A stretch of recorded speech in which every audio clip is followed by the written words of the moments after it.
Today's video po naman, ito naman mo gagawin natin na burong isda. Ito po yung gamit ko. Kanti na ako, tira lang naman to eh. Tinanggalan ko lang ng tinik. Eh sayang naman yan, tira namin kahapon.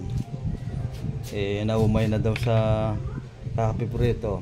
Eh ito naman. Gagawa natin ng burong isda. Tansya lang guys, tansya lang sa asin.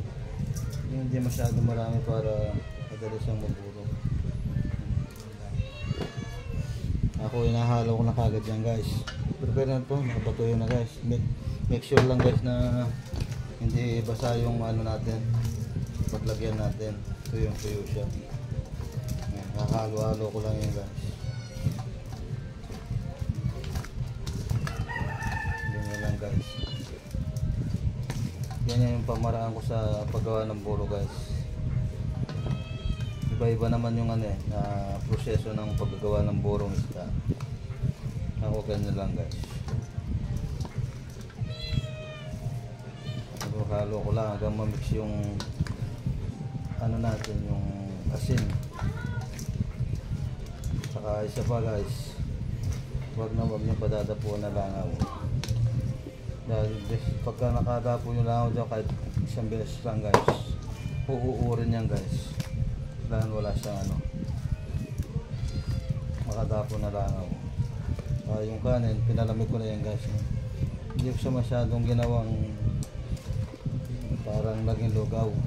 Ayoko nang gano'n, ayoko nang medyo lugaw yung kanin. Yung iba, gano'n ginagawa. Ginagawang lugaw yung kanin. Ako hindi guys.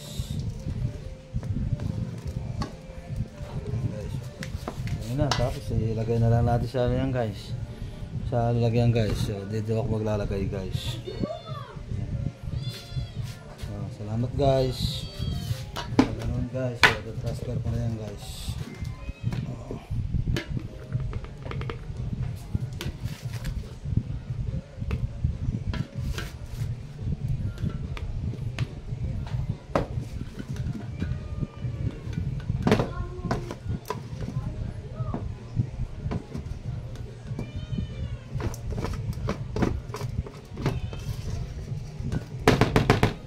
Lang naman kami dito guys eh. Hindi naman kailangan marami. Kunti lang kami dito sa bahay. Kaya tama na sa amin to. Okay, thanks for watching guys. Ilan pa lang ako sa paggagawa ng burong isda guys. Salamat guys. Shout out po sa inyo lahat. Tingnan pala guys, 3 to 4 days guys, pwede na yan. Update ko na lang kayo bukas. Tapos haluan natin bukas yan. Bukas ng umaga, kada umaga halo ko yan guys. Okay, salamat guys.